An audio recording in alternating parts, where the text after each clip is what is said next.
దివ్యాంగులుగా ఉండే పరిస్థితి, తెలివితేటలున్నాయి కానీ ఫ్రీగా తిరగలేని శక్తి. నేను ఒకప్పుడు 500 రూపాయల నుంచి 3000 రూపాయలు చేసిన వ్యక్తి నేనే ఆ రోజు. మీరు గుర్తుపెట్టుకోవాలి. ఈరోజు 3000 నుంచి 6000 చేశాను. అంటే 14 నుంచి ఈ రోజు వరకు 500 నుంచి 6000 దివ్యాంగులకు ఇచ్చామంటే అది వాళ్ళ పైనుండి నాకు ప్రత్యేక అభిమానం అని చెప్పి కూడా నేను మీకు తెలియజేస్తున్నా. మనమైతే తిరగగలుగుతున్నాం, కష్టపడతాం.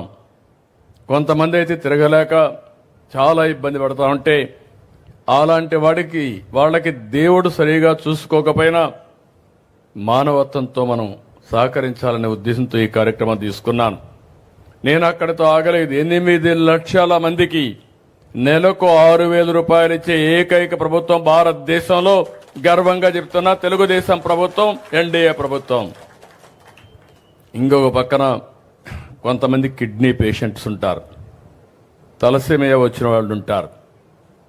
వాళ్ళ పరిస్థితి ఇంకా అధ్వానంగా ఉంటుంది. నెలకొక్కసారి బ్లడ్ తీసుకోవాలి, ట్రాన్స్మిషన్ అంతా కూడా చేసుకుంటూ ఉండాల్సిన, డయాలసిస్ చేసుకుంటూ ఉండాలి. అలాంటి వారికి నెలకు 10,000 రూపాయలు ఇచ్చి ఆదుకునే ప్రభుత్వం ఈ ప్రభుత్వం. ఆ విషయం మీరు గుర్తుపెట్టుకోవాలి. కొంతమందిని చూస్తున్నాం, ఇంట్లో నడవలేరు, బెడ్ మీదనే ఉంటారు. వాళ్ళని లేవతారన్నా, బాత్రూమ్ తీసుకుపోవాలన్నా వాళ్ళ ఇంట్లో ఒక వ్యక్తి వాళ్ళ మీద శ్రద్ధ పెట్టాల్సి వస్తుంది. అందుకే అలాంటి వ్యక్తులు చూశాను. అలాంటి వ్యక్తులందరికీ ఒకేసారి 15,000 రూపాయలు ఇస్తున్నామంటే ఈ దేశంలో ఎక్కడా ఇవ్వడం లేదు. ఈ విషయం మీరు గుర్తుపెట్టుకోవాల్సిన అవసరం ఉంది. అందుకని 2014లో 200 ఉండే పింఛన్ని 4,000, 6,000, 10,000, 15,000 చేసిన ఏకైక ప్రభుత్వం ఈ ప్రభుత్వం అని చెప్పి కూడా నేను మీకు తెలియజేస్తున్నా. ఇంత పెద్ద ఎత్తున ఏ కార్యక్రమం లేదు. నెలకు దగ్గర 2,800 కోట్లు ఖర్చు పెడుతున్నాం.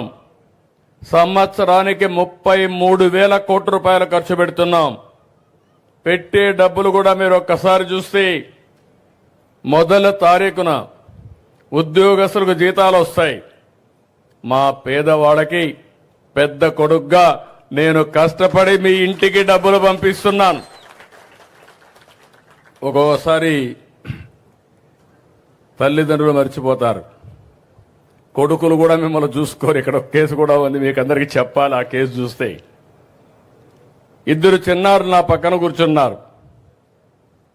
వాళ్ళ అమ్మమ్మ కూడా కూర్చున్నది అక్కడే. తండ్రి ముందు వేరే వాళ్ళ పెళ్లి చేసుకుని వెళ్ళిపోయాడు. ఆ తర్వాత 2 పిల్లలను వదిలిపెట్టి తల్లి కూడా వేరే వాళ్ళ పెళ్లి చేసుకుని వెళ్ళిపోయింది. అది చూసినప్పుడు వాళ్లకు మానవత్వం ఎట్లొచ్చిందో నాకు తెలియదు. బాధ్యత కూడా లేకుండా పోయారు.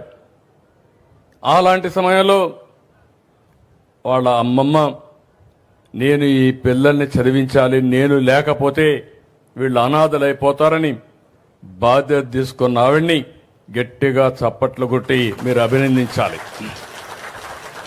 కన్న కూతురు బారిపోయింది స్వార్థంతో, అల్లుడు బారిపోయాడు స్వార్థంతో, కానీ అమ్మమ్మ మాత్రం నేనున్నానని బాధ్యతగా ముందుకొచ్చింది.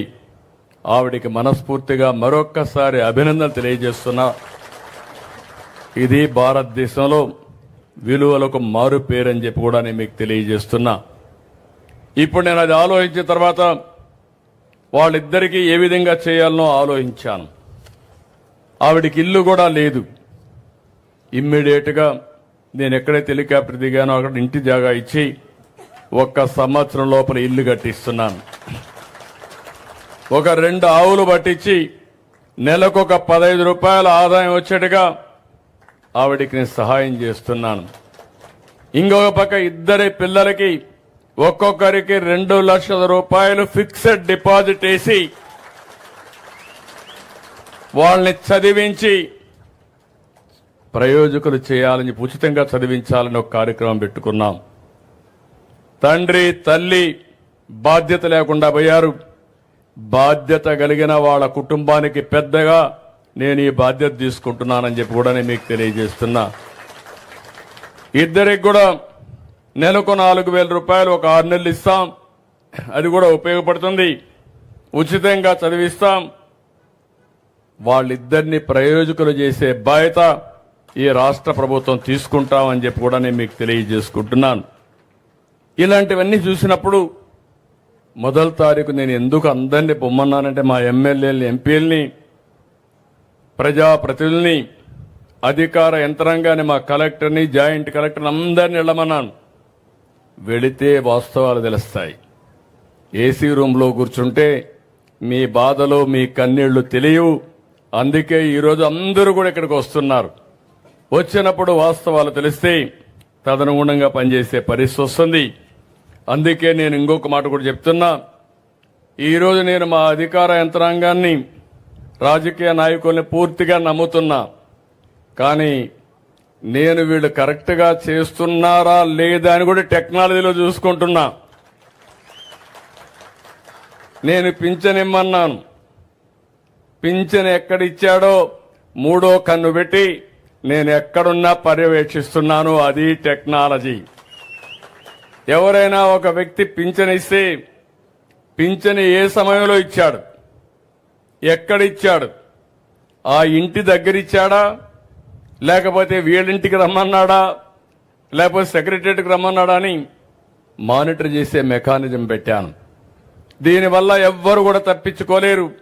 ఈ రోజు మీరు చూస్తే 7 గంటలకు ప్రారంభించాం. 10-11 గంటలకు 10కే 80% పింఛన్లు డిస్ట్రిబ్యూట్ చేశారంటే మనస్ఫూర్తిగా అధికార యంత్రాంగాన్ని అభినందిస్తున్నా.